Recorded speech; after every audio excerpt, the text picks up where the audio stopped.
गुरु को की जय बंदगी।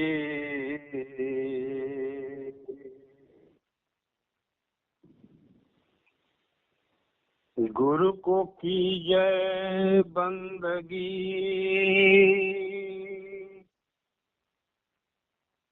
कोटि कोटि प्रणाम।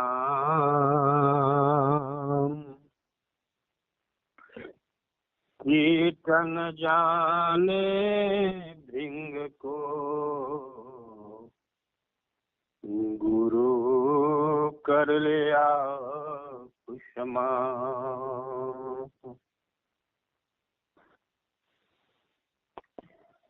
गुरु महिमा अनंत है,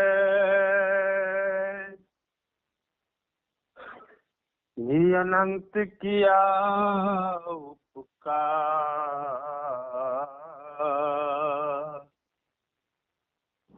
लोचन अनंत उघाड़िया, ये अनंत दिखावन हार।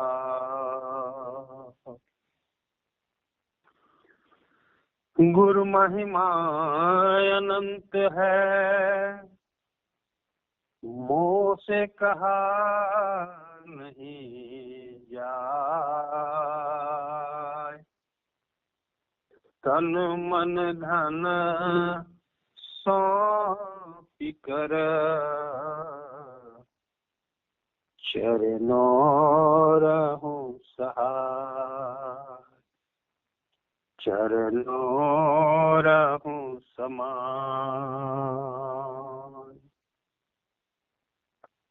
हमारी आत्मा के अंतस में विराजमान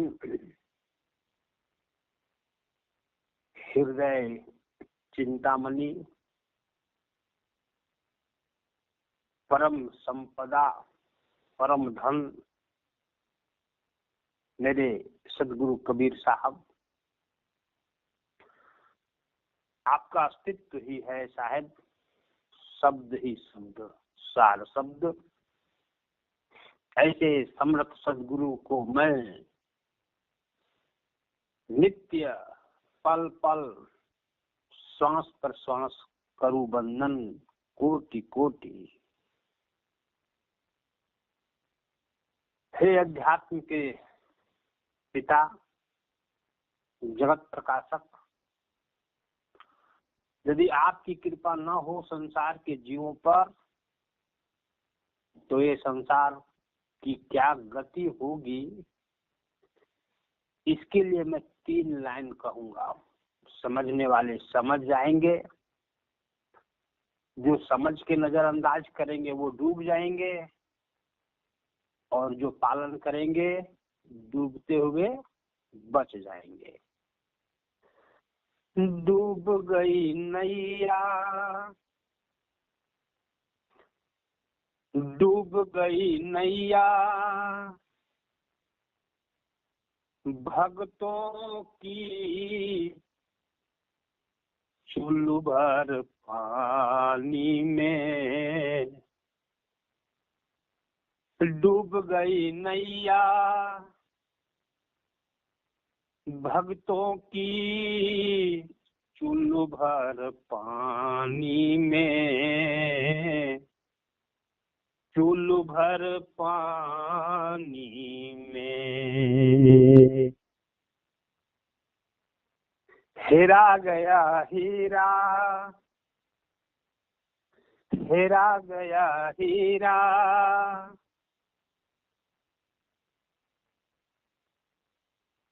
कचरे में।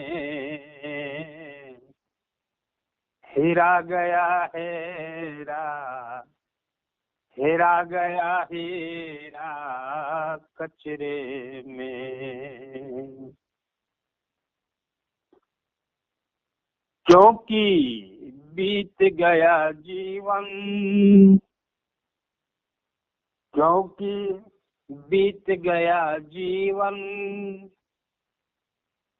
नखरे में बीत गया जीवन, नखरे में,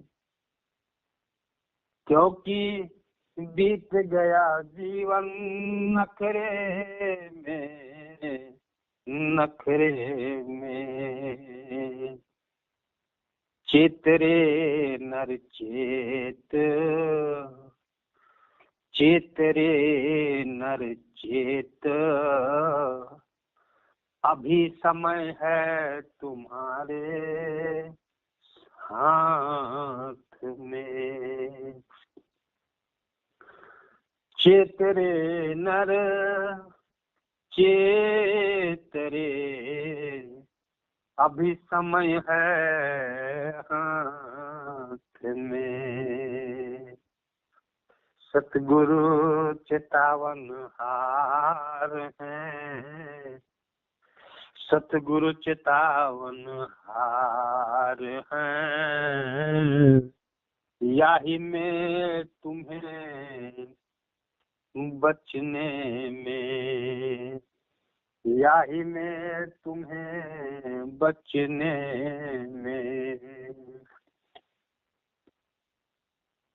मेरे प्यारे साथियों,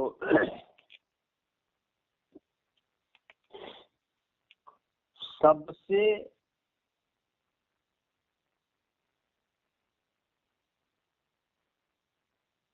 सहज रहने वाला,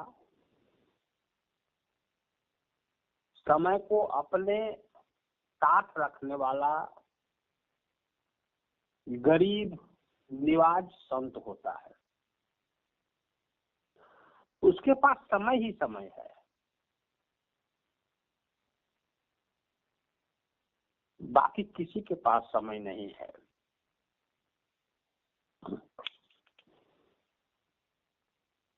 फकीर को छोड़ करके सबके पास समय नहीं है, यह बहुत दुख की बात है।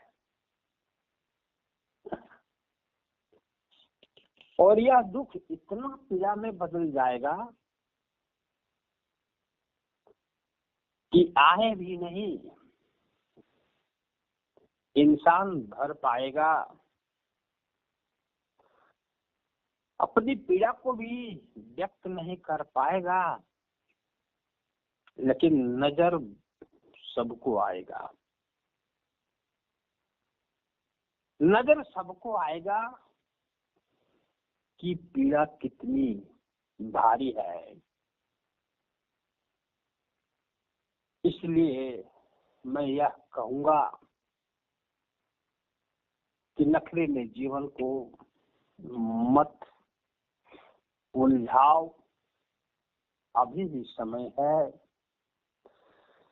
समय को समझो, इसकी महत्ता को सिर पर रखो। आइए सदगुरु के संदेशों को जरा हम लोग आपस में बात करें, पीने का कोशिश करें। आंखों से भी पिएंगे, मन से भी पिएंगे, जीवा से भी पिएंगे, सुरति निरति से भी पिएंगे।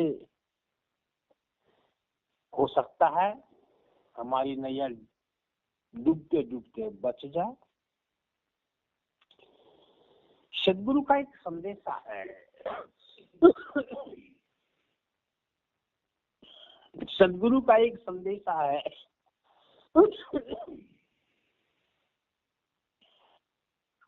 पानी केरा बुद्ध बुदा, पानी केरा बुद्ध बुदा,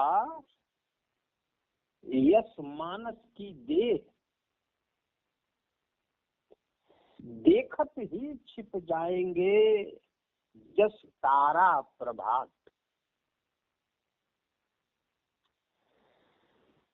सदगुरु चिल्ला दिए, गला फाड़ फाड़ के काशी से लेकर के कन्याकुमारी तक,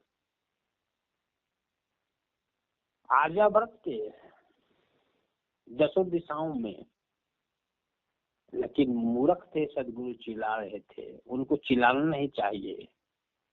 डूबने वाले को डूबने दो, उसको डूबने की चिंता नहीं है, वो डूबने के लिए ही जन्म लिया है।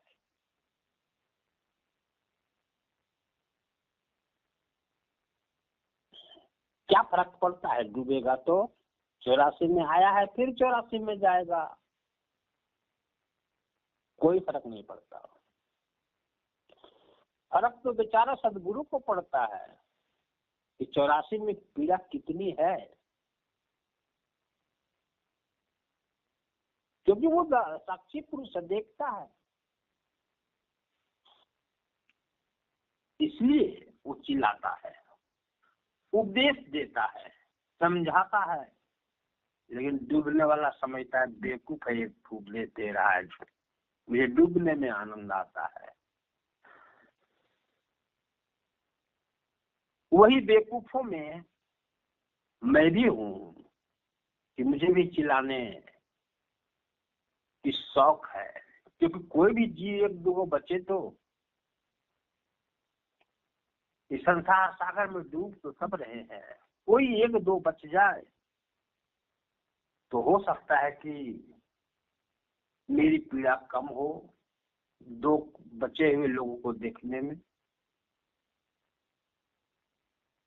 पानी केरा बुध बुधा ऐसा मानस की दे, सदगुरु ने कितना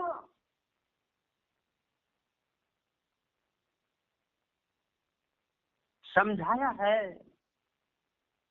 कि मनुष्य के जीवन का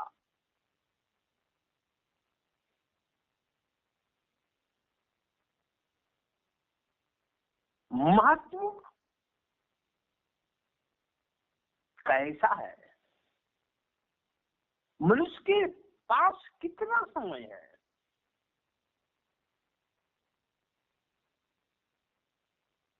वह समय की माप को बताया, उस समय में हमें करना क्या है और हम कर क्या रहे हैं, इसका वो मानचित्र खींचा है सदगुरु।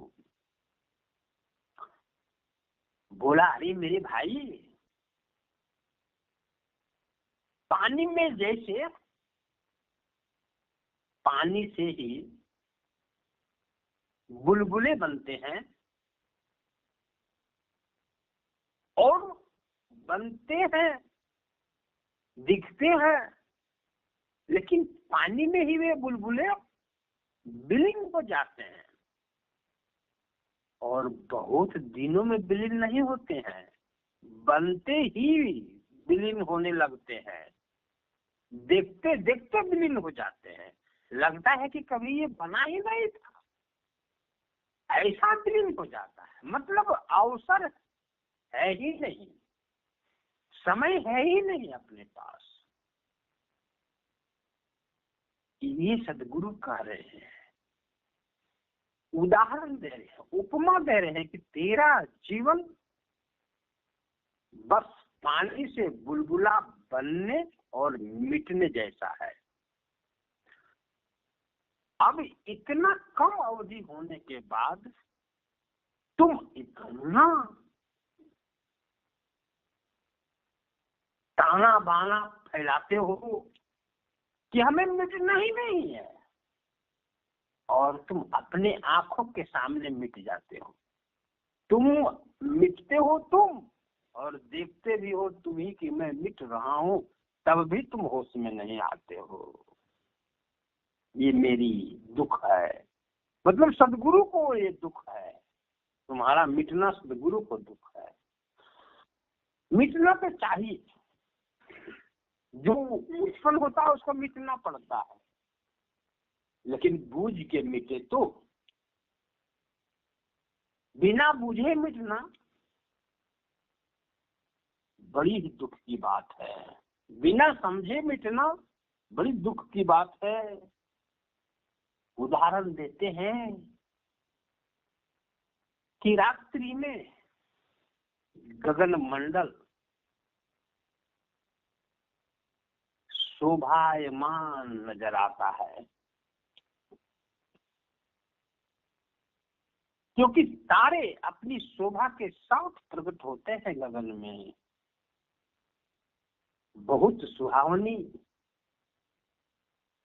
आकर्षण, प्रफुल्लित, मन को मोहने वाली ये दृश्य होता है।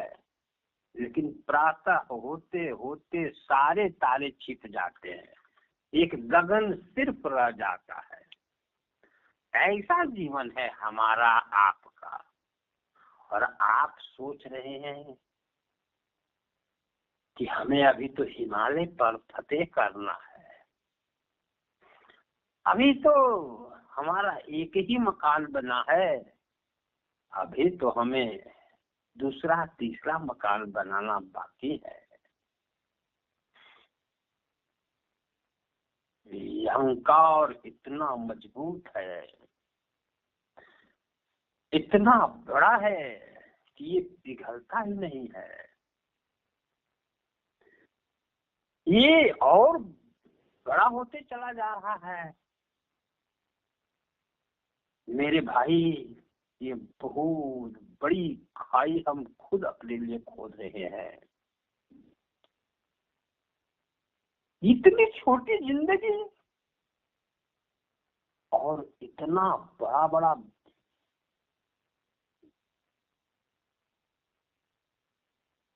योजना, इतनी बड़ी बड़ी कार्य। जैसे मेरी जिंदगी बहुत लंबी है, समझना होगा, सबको समझना होगा। लोग कहते हैं सारी काम हम करके थोड़ा सा निश्चित हो जाए तो भजन करेंगे बैठ के। क्या भजन करोगे? खाक भजन करोगे?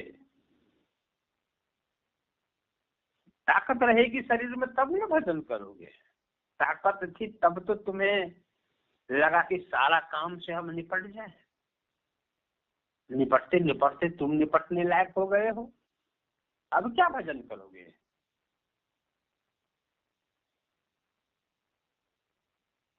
मेरे प्यारे बंधुओं,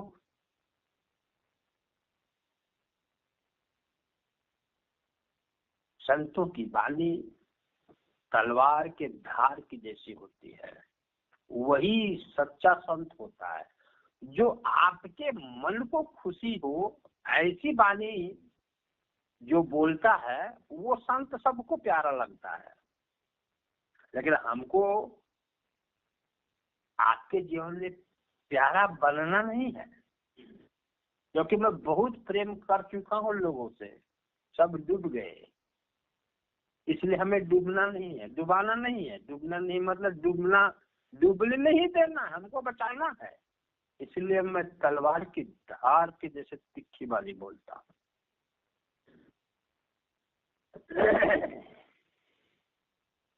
ये अहंकार है और पूरा झूठा है। कितना समय है पानी से उत्पन्न बूंद के पास जो मिट जाता है, इसको आपको समझना होगा। जब मिटना ही है तो हम इतना ताना बाना क्यों फैलावे? जो भी कर्म करते हैं उसके संग संग प्रभु को सिर पर रखें, सुमिरन करते रहें, संग में कर्म करते रहें, तो मिटना भी होगा, तो मिट जाएंगे। लेकिन भक्ति तो करते हुए मिटेंगे ना। भक्ति को छोड़ दिए हैं, संसार को बटोर रहे हैं, ये कौन सी बुद्धिमानी है? बटोरते बटोरते सब कुछ छूट जाएगा, तुम्हारे हाथ कुछ भी नहीं आएगा। ये अहंकार को ही तो मिटाना है, कर्ता पने को ही तो मिटाना है। सदगुरु की उपदेशों को सिर पर रखना है और संसार को बगल में रखना है।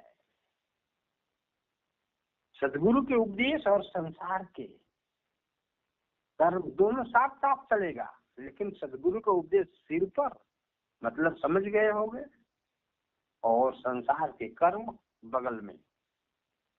करना दोनों को है, साथ में लेके चलना है। एक को बड़ी निष्ठा से हम करेंगे, दूसरे को रख देंगे कि चलो कल कर लेंगे, परसों कर लेंगे, तो 1 महीना के बाद करेंगे या 60 साल उम्र होने के बाद करेंगे या सारा दायित्व तो समाप्त हो जाएगा उसके बाद करेंगे, डूब मरोगे नहीं बचोगे। जल में कुंभ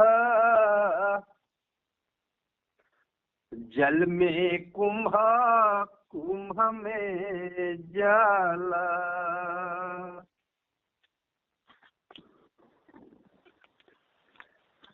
जल में कुंभ में जल, बाहर भीतर पानी। जल में कुंभ में जल, बाहर भीतर पानी। फूटा कुंभ जल जल ही समाना। फूटा कुंभ जल जल ही समाना। यह तथ्य कहो ज्ञानी, यह तथ्य कहो ज्ञानी। वो मेरे सतगुरु ज्ञानी। बस इतना ही तो समझना है। समझ आ गया, बन गई बात। और यदि नहीं समझा तो सब बन कर के भी बिगड़ गई बात। यही है सद्गुरु का संदेशा। इतना बड़ा रहस्य जो वेदों को अध्ययन करते करते करते बेचारे हो गए, गीता का अध्ययन करते करते मृत्यु को प्राप्त हो गया, लेकिन समझ नहीं पाया। कोई परमात्मा को ढूंढ रहा है 7वें आसमान के बाहर, कोई चक्रों पे ढूंढ रहा है, कोई चक्रों के बाहर ढूंढ रहा है, कोई प्राणों में ढूंढ रहा है, कोई इंगला पिंगला सुषुम्ना में ढूंढ रहा है, कोई तप में, कोई व्रत में, कोई उपवास में, कोई दान करके और कोई सेवा करके। अरे मेरे भाई, सारी मर्ज का एक ही दवा है। समस्त रोगों का एक ही दवाई है, वह दवाई सद्गुरु के पास है। सद्गुरु के पास है। जो वेद को भी नहीं समझ आया, उपनिषद को नहीं समझ आया, गीता को भी नहीं समझ आया,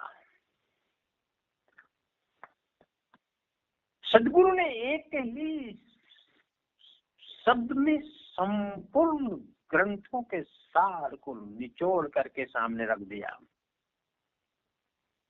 जल में कुंभ, कुंभ में जल। एक पानी से भरा हुआ घड़ा है और वह जल में ही रखा हुआ है। पानी से भरा हुआ घड़ा जल में ही रखा हुआ है, तो पानी के अंदर भी घड़ा के अंदर भी पानी है, और घड़ा जहां पर रखा हुआ है वहां भी पानी ही सर्वत्र है। माने बाहर में भी पानी और घड़े के अंदर में पानी। लेकिन अंदर का जो पानी है और बाहर में जो पानी है, ये दोनों को मिलने नहीं दे रहा है कौन? घड़ा। घड़ा का अस्तित्व ही, घड़ा का रूप ही अंदर और बाहर के पानी को एक होने नहीं दे रहा है। दोनों अलग अलग रह पा रहे हैं, एक नहीं हो पा रहे हैं। सदगुरु क्या कहते हैं? फूटा कुंभ, फूटा कुंभ जल जल ही समाना, यह तथ्य कहो ज्ञानी, यह तथ्य कहो सतगुरु ज्ञानी। अरे घड़ा फूट गया, उसके बाद अंदर का, घड़े के अंदर का जल और घड़े के बाहर का जल तो दोनों एक ही हो गया ना जी। अब कहाँ किसी को सातवें आसमान में जाना पड़ा? घड़ा के अंदर के जल को सातवें आसमान को ऊपर जाना पड़ा क्या? परमात्मा के पास? या 8 चक्र के ऊपर जाना पड़ा क्या परमात्मा के पास? या हवन करना पड़ा, या व्रत करना पड़ा, या उपवास करना पड़ा, या दान देना पड़ा?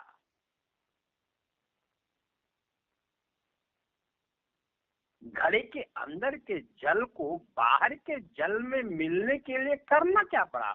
कहीं तो कुछ करना नहीं पड़ा, आना जाना कहीं नहीं, बस घड़ा को मिटना पड़ा।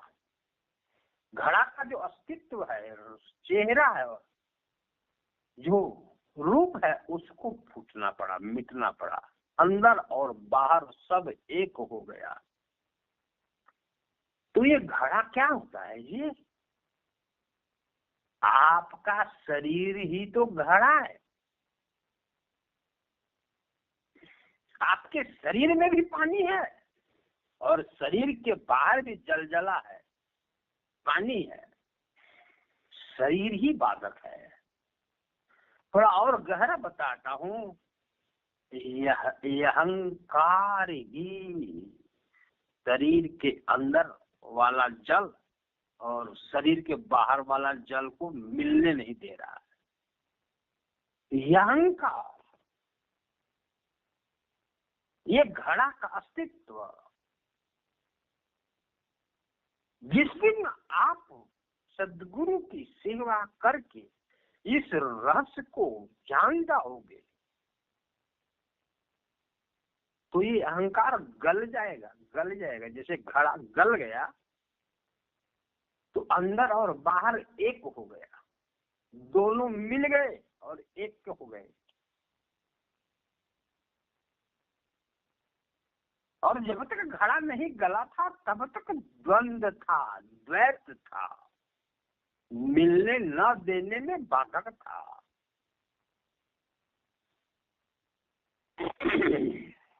अब बताओ कि सदगुरु गलत कहा था?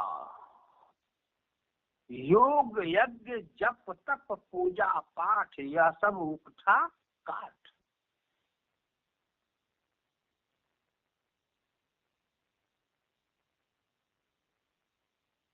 योग यज्ञ जप तप पूजा पाठ ये सब उपठा काठ, ब्रह्मजाल है। ये जीव का जंजाल है।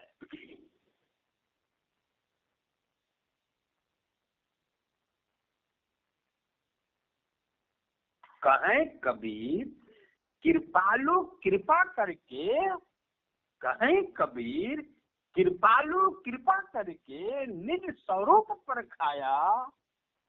योग जप तप पूजा पाठ सब ब्रह्मजाल छुड़ाया छुड़ाया छुड़ाया।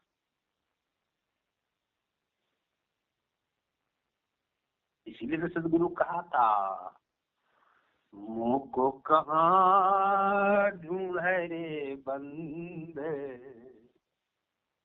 मुँह को कहाँ ढूंढे रे बंदे, मैं तो तेरे पास में खोजी हो तुरंत मिल जाऊं, प्यारे एक पल की तलाश में खोजी हो तुरंत मिल जाऊं, प्यारे एक पल की तलाश में मुँह को कहाँ ढूंढे रे बंदे, मैं हूँ तेरे पास में। अरे घड़े के अंदर ये जल को बोल रहा है, बाहर का जल, कि मैं तो तेरे पास हूँ, तुम कहाँ मुझे ढूंढते हो। बताओ कितना दूरी है अंदर के जल और बाहर के जल में, कितना दूरी है बताओ सबको। 12 कोस है कि 10 अंगुल है कि 2 अंगुल है, क्या है जी, कितना दूरी है बताओ। प्रकृति पार है लेकिन कितना दूरी है बताओ।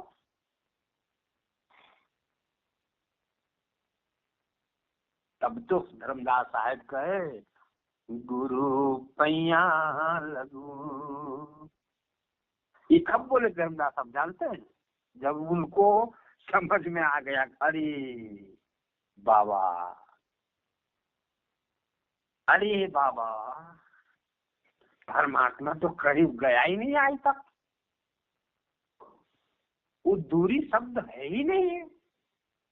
हम और परमात्मा तो साथ में है, बस ये अहंकार के चलते वो दूर नजर आता है। ये मूर्खानंद जितने भी गुरुजी हुए, ये क्या क्या लिख डाले भैया। 12 कोस पर बताने लगे, उसको दूरी लिखने लगे, है न, 2 अंगुल का भेद बताने लगे, 8 चक्र गिनाने लगे। गुरु जी की वाणी को समझा ही नहीं लोग। गुरु जी के सिर पर अपना, गुरु जी के चरण में अपना सिर रखे धर्मदास साहब बोले गुरु पैया लगू, नाम लखा दियो हो। हे गुरुदेव, नाम तो तुम लखा दिया मुझे, हम अब धनवान हो गए गुरुदेव। अब हमारे बीच और तुम्हारे बीच जो बाधा था अहंकार का, वो गल गया, विलीन हो गया। विलीन होते ही जिधर देखता हूँ उधर तू ही तू।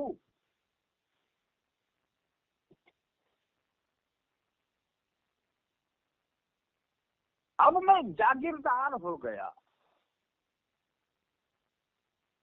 लखा दियो मुझे, सारा भ्रम मिटा दियो, छुड़ा दियो, गुरु पैया लगू, नाम लखा दियो।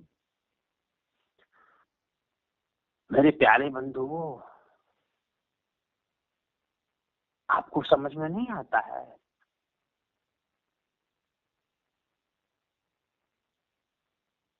कि घड़े के अंदर के जल और बाहर के जल के बीच में दूरी है ही नहीं, ये भ्रम है। लेकिन घड़ा है तब तक भ्रम रहेगा, और मिल जाने के बाद दूरी समाप्त, भ्रम समाप्त। इसलिए कहा कि मुझे तुम्हारे पास हूँ, तुम कहाँ मुझे ढूंढ रहे हो? हिमालय जाकर ढूंढ रहे हो, कंदराओं में ढूंढ रहे हो, चक्रों में ढूंढ रहे हो, घर अंधरा के बाहर ढूंढ रहे हो, उपवास कर रहे हो मेरे लिए। मैं तो तुम्हारे ही पास हूँ, तुम कर क्या रहे हो मेरे लिए? तो कहीं कहीं आप तो ये भी सुनेंगे, जन्म जन्म के सुतल मनवा, सबदन मार्ग लगाए दिए हो। सब इसी संदर्भ में कहा है सदगुरु ने।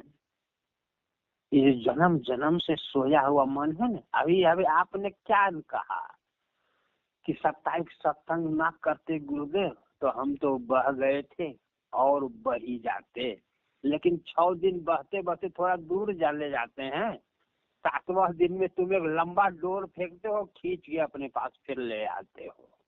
इसलिए तो मैंने कहा कि दुनिया का सबसे मूर्ख व्यक्ति सदगुरु होता है, और बाकी सब जीव चतुर हैं, सुजान हैं।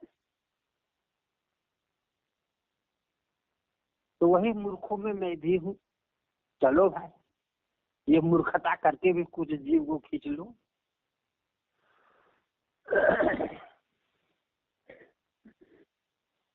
मेरे बंधुओं, ये संदेश दुनिया के सारे ग्रंथों को बिना पढ़े ही पढ़वा दिया। जो कहा है कि अरे तुम पढ़ के समझा, ये समझ के पढ़ा। सदगुरु के पास एक बहुत बड़े ज्ञानी आए थे, संस्कृत के मातंड थे, सारे वेदों को कैसे चाट लिए थे, जैसे वेद उनके अंदर में बसा हो, संस्कृत उनकी आती है। तब सदगुरु ने देखा उनकी कला कौशल को, तब बोला तूने पढ़ के समझा है कि समझ के पढ़ा है? तो जब जब अंदर का जल, घड़ा का अंदर का जल बाहर वाला जल से विलीन हो जाएगा, मिल जाएगा, एक हो जाएगा, तो उसको पढ़ के समझा है और समझ के पढ़ा है, वो पता नहीं चल जाएगा? उसके पहले तो बेचारा को कुछ नहीं समझ में आएगा, पढ़ने के बाद भी कुछ नहीं समझ में आएगा।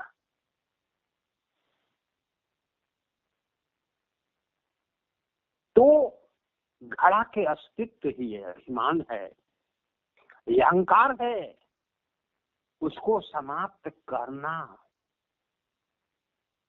होगा और गुरु से होगा। इतना नजदीक रह करके भी, मतलब हम दो नहीं है फिर भी भ्रम है हमको, आत्मा और परमात्मा हम दो नहीं फिर भी भ्रम है। इस भ्रम को मिटा देना ही हमारा कर्तव्य है। सदगुरु का ज्ञान है, उसी का नाम सत्संग है, उसी की नाम भक्ति है। इतना काम कर लिए मेरे भाई तो डूबते डूबते भी बच जाओगे, और इतना नहीं काम कर लिया यदि तो सब कुछ बचा के भी डूब जाओगे।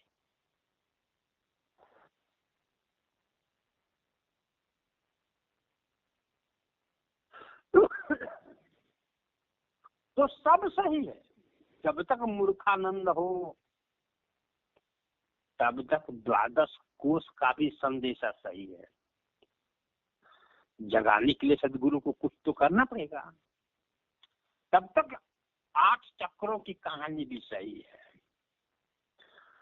पिंगला पिंगला सुषमना की कहानी भी सही है, मूलाधार की भी सब कहानी सही है, कुंडलिनी जागरण की कहानी सही है, मकरताल की कहानी सही है, क्योंकि मूर्खानंद ठहरे और जैसे सुजान हो गए उसके बाद क्या कहूं, सब परिभाषाएं अभेद हो जाती है, भेद नहीं अभेद हो जाती है, अभेद मिट जाती हैं। और इसके लिए चतुराई नहीं चलेगा, नहीं चलेगा चतुराई। क्या लगता है आपकी करनी को सदगुरु नहीं जानता है? क्या लगता है आप सदगुरु से प्रेम करते हो, सदगुरु को नहीं दिखाई देता है? सदगुरु आपका रिश्तेदार है, आपका कुल कुटुंब है, सदगुरु से भी मान खोजते हो, सदगुरु से भी रिश्तेदारी जैसा बर्ताव चाहते हो। सदगुरु से भी कुछ चाह है, कैसे बचोगे?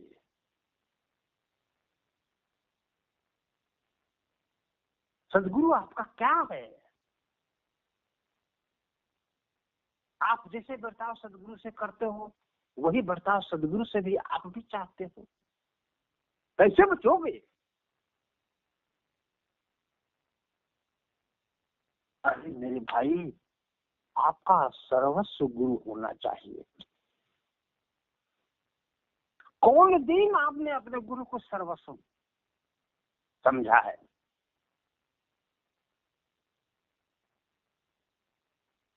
थोड़ी सी तकलीफ, थोड़ा सा असुविधा, थोड़ा सा दिक्कत आपके जीवन में बड़े बड़े नींव को हिला देता है, और अब हिल जाते क्या भक्ति करोगे? खाक चले थे हीरा बनने, बीच में ही चीथा बन गए और हीरा समझने लगे अपने आप को। तभी तो मुझे कहना पड़ा, डूब गई नैया, डूब गई नैया चुल्लू भर पानी में, हेरा गया हीरा कचरे में, क्योंकि बीत गया जीवन नखरे में, क्योंकि बीत गया जीवन नखरे में। चेत्र नर चेत सदगुरु चेतावन हार।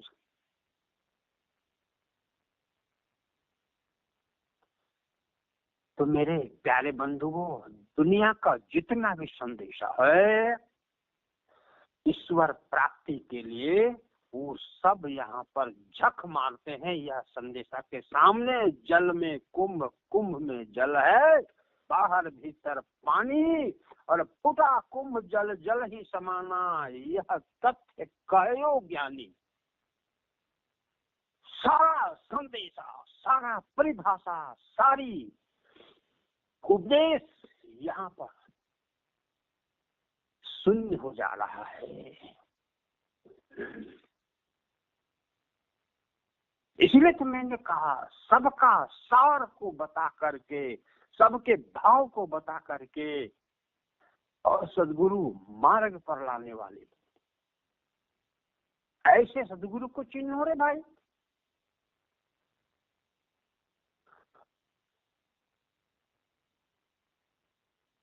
मेरे प्यारे बंधुओं, ऐसा संदेशा इस पृथ्वी पर कभी नहीं बोला गया। फिर मैं दोहरा रहा हूं, चारों युगों में कभी भी नहीं बोला गया, लेकिन अभी बोला जा रहा है। उसके बाद भी नहीं समझोगे? इतनी माया में मस्त, इतनी रंगों में मस्त, इतनी रसों में मस्त, ऐसी मार पड़ेगी कि वो मार से रो भी नहीं पाओगे, लेकिन आंसू बहेगा गंगा के धार के जैसा। मेरे प्यारे बंधुओं, सदगुरु बहुत प्रेम करता है आपसे, इतना प्रेम करता है, इसलिए आपके अंदर वो चाहता है कि जरा सा भी कलमश न रहे, जरा सा भी दोष न रहे, सबको वो उखाड़ के फेंकना चाहता है। जो गार्जियन बच्चों की कमी को, बच्चों की दोष दुर्गुण को देखकर बच्चों को समझाता है, वो गार्जियन बच्चे से बहुत अधिक प्रेम करता है, इसलिए बोलता है। और जो गार्जियन अपने बच्चे के दोष दुर्गुण को जानने के बाद भी यदि उसको हटाने का कोशिश नहीं करता है, वो प्रेम नहीं करता है, वो अपने बच्चों को जहर दे रहा है अपने सामने जीवन में, वो अच्छा बाप नहीं हो सकता। वही काम सदगुरु करता है संसार में। हमें लोरी नहीं गाने आता आपसे, हम सेवक हैं वह स्वामी का, और मेरा स्वामी ही सच्चा है, तो मैं भी उसी का तो सेवक हूँ। हमको भी वही सच्चाई प्रकट करना है संसार में। आपको मुझे भाई नहीं बनना, आपका मुझे गुरु नहीं बनना, आपका मुझे दोस्त नहीं बनना, हमको दोस्ती नहीं चाहिए, हमें आपसे कोई प्रेम नहीं चाहिए। हमें जो करना है मैं करूंगा, मैं बोलूंगा, क्योंकि कलमश को धोना है, कपड़ा को साफ करना है तो पटूंगा ही मैं पत्थर पर सरफ पे डाल के, और उसके बाद भी साफ नहीं होगा तो लाठी मारूंगा कपड़ा के ऊपर, और लाठी मारेंगे दर्द होगा, कपड़ा पक्का साफ होगा। पानी में डालने के बाद टांग देंगे रस्सी से, चमक जाएगा सूखने के बाद। दर्द होने दो, गुरु को पता है कि दर्द कुछ नहीं है। वो दर्द के सामने जब 84 में आहें भरोगे, दौड़ा के फाड़ेगा शेर जब ना पंजा से, तब समझ में आएगा ओह थोड़ा भक्ति कर लिया होता।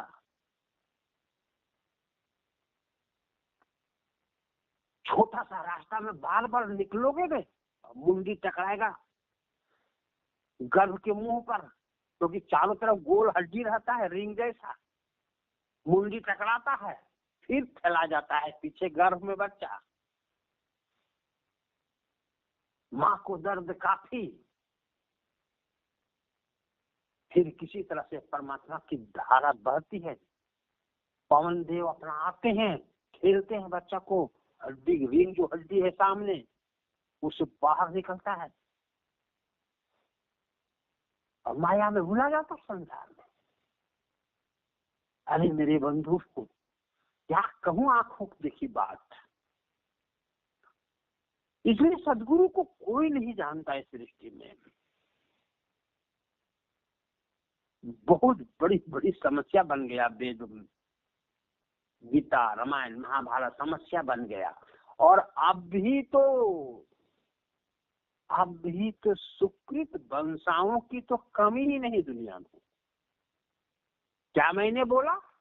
सुकृत वंशाओं की कमी ही नहीं दुनिया में। सब तो सुकृत वंशा ही है, कबीर के ही बेटा बेटी है सब। और ऐसा भीख मांगते हैं ना, कहते हैं कबीर का वंश हूं मैं, कबीर का बेटा हूं मैं, सुकृत देव का मैं तार धार से जुड़ा हूं, सुकृत देव ने मुझे गुरुवाई दिया है। और मांगते समय ऐसा लगता है कि सुकृत देव का बच्चा है, कि सुकृत देव को जानता भी है क्या?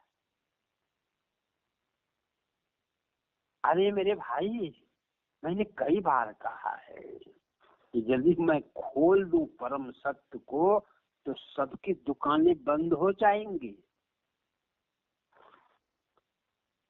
सबकी दुकानें बंद हो जाएगी और सभी रोड पर आ जाएंगे।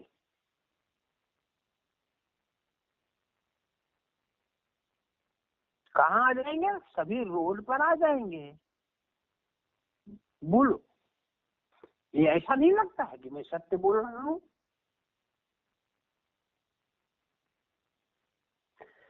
इसके लिए जागना होगा। उस जगह मत जाओ, क्या बोल रहा हूँ, उस जगह मत जाओ, उस जगह के बारे में भी मत सोचो, जरा सा भी प्रेम मत करो जहाँ किसी को उसकी कुल वंश के कारण मान दिया जा रहा हो। उस जगह पर मत जाओ जहाँ उसकी कुल वंश के कारण मान दिया जा रहा हो। वहाँ आत्मा नहीं है मेरे भाई, वहाँ आत्मा नहीं है, वहाँ कुल और वंश का मुहर है, मुहर है। वहाँ वंशावली की पूजा किया जाता है, आत्मा की नहीं, आत्मा का भेद नहीं, वंशावली की पूजा किया जाता है।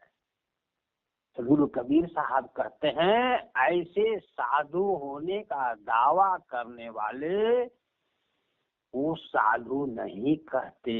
साधु उसको कहते हैं जो अपनी आत्मा में बैठा हुआ है, न कि अपने पूर्वजों की नाम की वो रोटी खाता है। उसके पूर्वज महात्मा थे, उसके पूर्वज साधु थे, उसके पूर्वज आत्मज्ञानी थे, और ये उसके नाम का रोटी खा रहा है।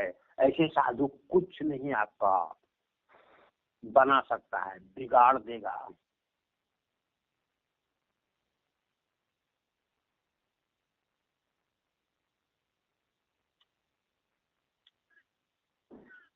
मेरे प्यारे बंधुओं, पूरी सृष्टि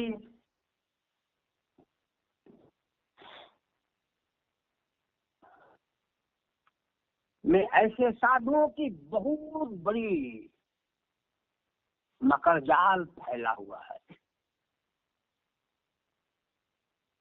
क्या धर्मदास जी महाराज ने जो करने किया है, वो करने को करने वाला होगा तब ना हम धर्मदास साहब की छवि उसमें देखेंगे। धर्मदास साहब के नाम पर कितना रोटी खाओगे तुम? कबीर साहब के नाम पर तुम कितना रोटी खाओगे जी?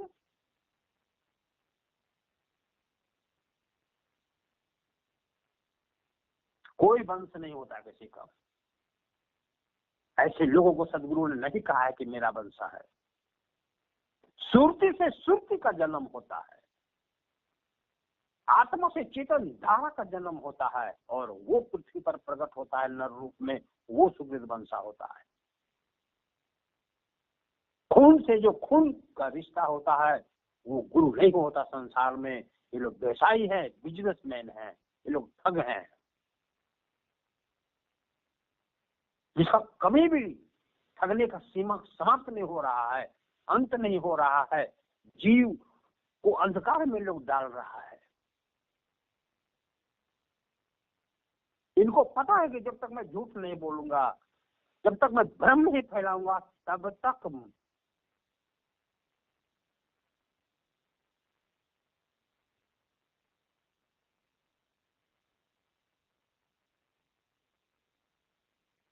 जिस दिन मैं सत्य बोल लूं उस दिन मुझे खेत में काम करना पड़ेगा, कल कारखाना में काम करना पड़ेगा। हम जब तक ठगेंगे, झूठ बोलेंगे, अंधविश्वास रूढ़िवादिता को फैलाएंगे, तब तक हम सुरक्षित हैं, तब तक हमको मान मिलता रहेगा, धन मिलता रहेगा।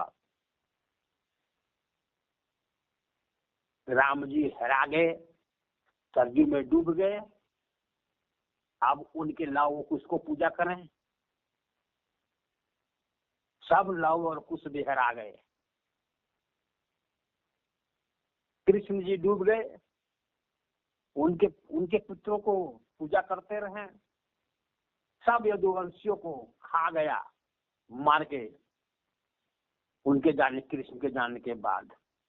अरे मेरे भाई, कहाँ पड़े हो इस सृष्टि में? वक्त वक्त में जो ज्ञानी है संसार में, वही कबीर है, वही कृष्ण है, वही राम है। वक्त पर जो ज्ञानी है, जो दे रहा है संदेशा इस धरा पर, वही कृष्ण है, वही राम है, वही कबीर है, वही बुद्ध है, वही महावीर है, वही नानक है। चले जाने के बाद अधिकार जमाने वाले लोग व्यवसायी होते हैं, आत्म उद्धारक नहीं। मांगन से मरण अच्छा मत कोई मांगो भीख, मांगन से मरण अच्छा मत कोई मांगो भीख, मांगन से मरना अच्छा यही सदगुरु की सीख। मांगन से मरना अच्छा यही सदगुरु की सीख।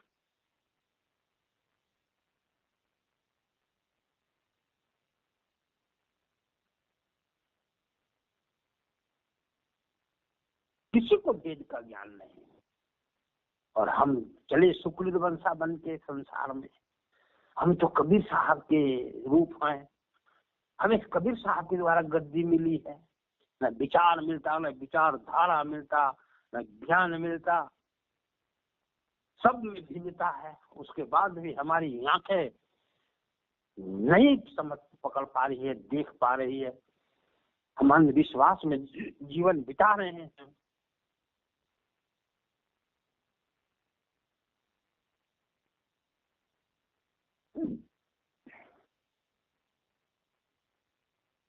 कभी साहब से किसी का कोई सिद्धांत इस संसार के साधुओं को नहीं मिल रहा है, मैच नहीं कर रहा है, सब मिस मैच है। तब भी हम लोग पड़े हुए हैं इस संसार में।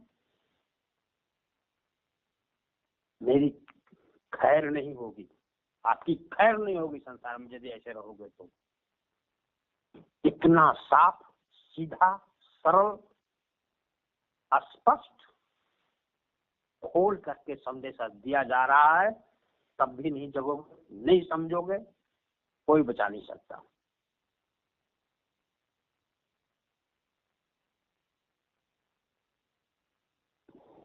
दोबारा मैं कहता हूं कि सदगुरु शरीर नहीं होता। सदगुरु शरीर यदि धारण कर लिया है तो समझो कि शब्द गुरु ने कृपा किया है पृथ्वी पर।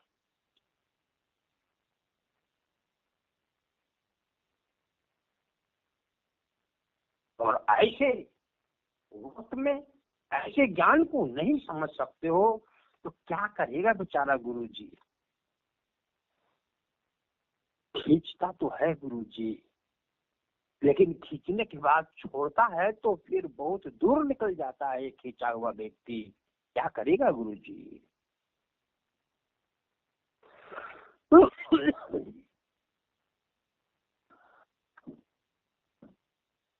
मेरे बंधुओं, मेरी आज की जो वाणी है, शब्द है, वो जीव के कल्याण के लिए है। किसी को दुख पहुंचाने का कोई मुझे विचार नहीं है। मैं कल्पना में भी नहीं सोच सकता हूं कि मैं किसी जीव को भी दुख दूं। मुझे उद्धार करने की बड़ी शौक है, बड़ी इच्छा है। मुझे लगता है कि हमारे संपर्क में रहने वाले लोग ऐसे ज्ञानी हो जाएं कि पांव जहां रख दे दुनिया को खबर लग जाए कि ये किसका सेवक है।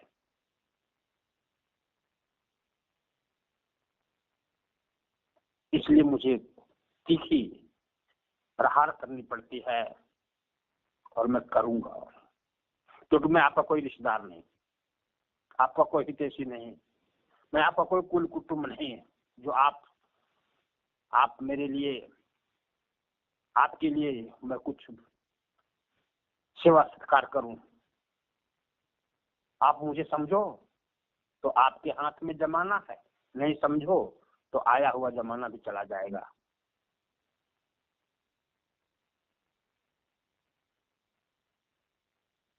मेरे बंधुओं, मैं अपनी वाणी को विश्राम देना चाहूंगा और ये कहूंगा, कहत हूं कहता रहूंगा, कहत हूं कहता रहूंगा, जिसका वार न होगा न पार। कहत हूं कहता रहूंगा, जिसका वार न होगा न पार, क्योंकि हम हैं जग के मझधार में डूबने वाले का कड़िहार। क्योंकि हम हैं जग में मझधार में डूबने वाले का कड़िहार। ये है कर्तव्य हमारी, ये है कर्तव्य हमारी, बूझ लो, बूझ लो इंसान, ज्ञान हमारी। चारों युग में ज्ञानी बनके ज्ञान बरसाया, जो जीव शरण में आया वही बूझ पाया, पूरी समर्पण के साथ जीवन बिताया, उसका उद्धार हो गया। करना कुछ नहीं है, अभिमान को गला दो। जैसे घड़े ने अपना अस्तित्व को मिटाया और बाहर भीतर एक ही पाया। साहे बंदगी, साहे बंदगी, साहेब बंदगी सतनाम सतनाम सतनाम।